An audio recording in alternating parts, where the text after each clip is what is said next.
All right, so this is something I've been thinking about for a little while, and I really wanted to do for people to just kind of explain how the universe works and how we experience reality. So, this little dot right here at the very top, this is the 12th dimension. This is where everything and existence exists in exactly one point in one place, and that's what you would call God. And each of these little 1, 2, 3, 4, 5, 6, it goes all the way down to 12 lines, are different frequencies in the sea of God. It's a frequency that manifests down all the way through dimensions, all the way to our physical body, or what we would call kind of our ego mind.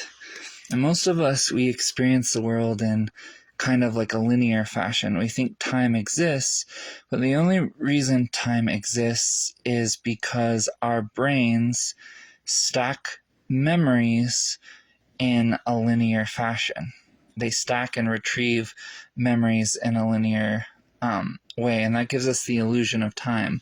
But really what's happening is that each one of these projections down represents an individual frequency, a frequency that starts off as energy from the highest point, from God, and materializes down into existence.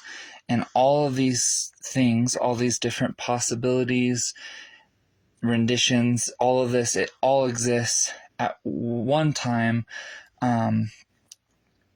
in the universe. Like it's just there.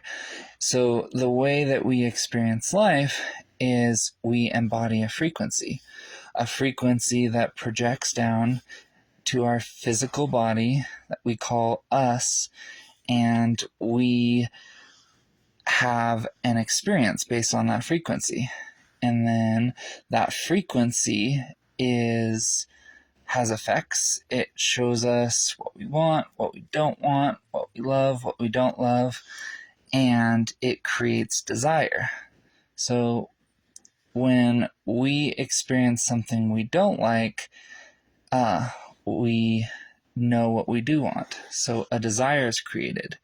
And the universe, God, what its only desire is to know itself through us.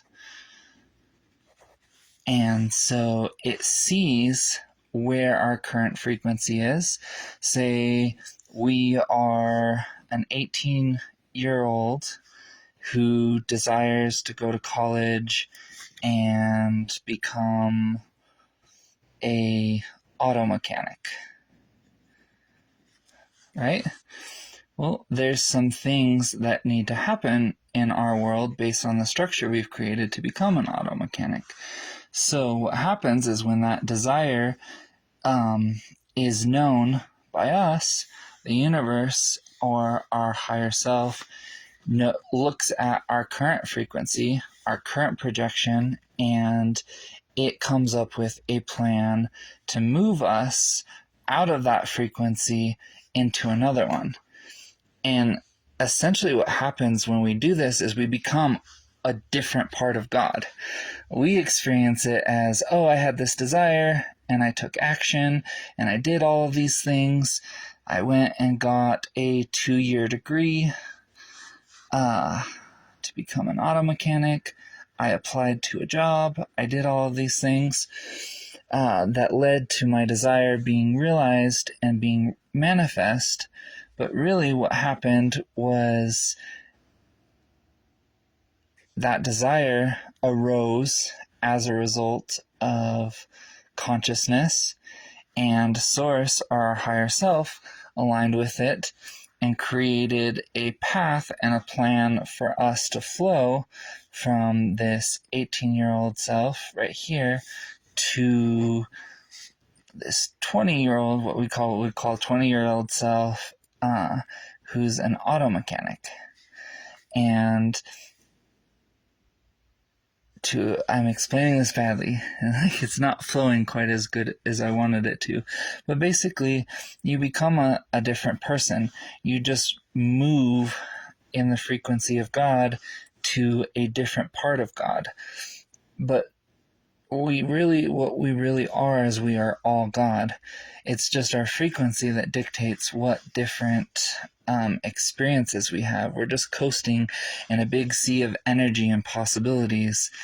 And the nice thing about having a body and having things like this is we're able to have experiences. And experiences give rise to desires, which the universe makes manifest by aligning different things for us to go through so we can change our frequency and move our flow towards our love. And the confusing and interesting thing about this is it's not just one life.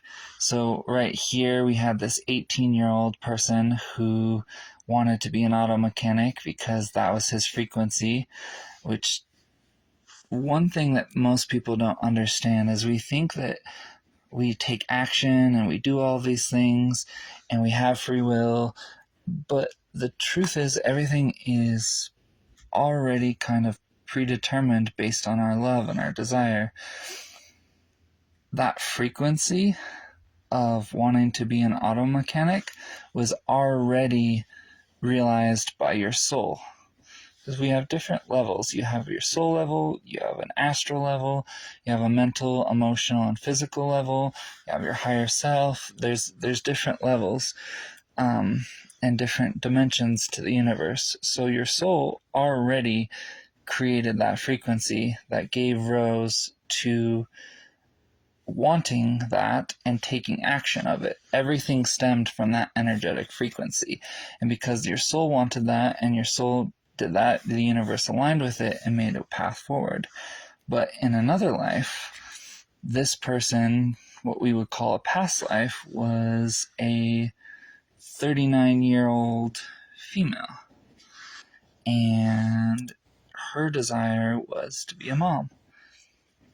And at the same time that this person is an 18-year-old auto mechanic, she is also a 39-year-old female who wants to be a mom.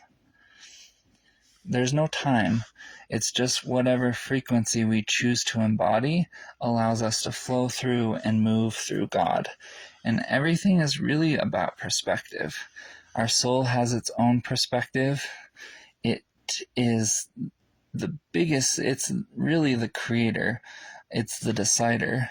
It's what has free will. It decides the different things that we want and projects it down into form. And then we have this experience through a physical body.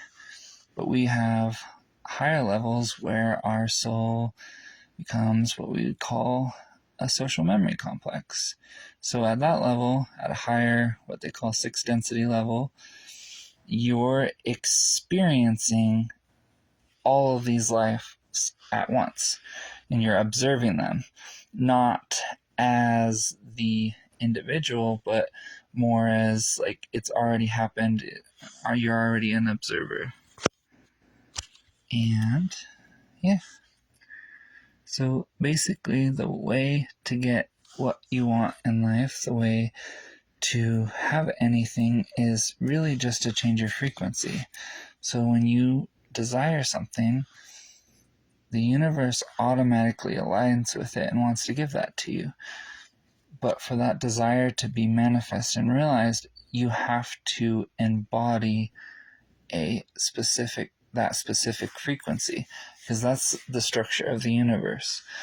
So that 39-year-old female who wants to be a mom, there's a way that happens. You meet someone, you have sex, you have a baby, a soul comes in, and that's kind of how it happens. So once that desire arises, the frequency starts to change, and she flows towards a new projection down from God, and now she's a mom.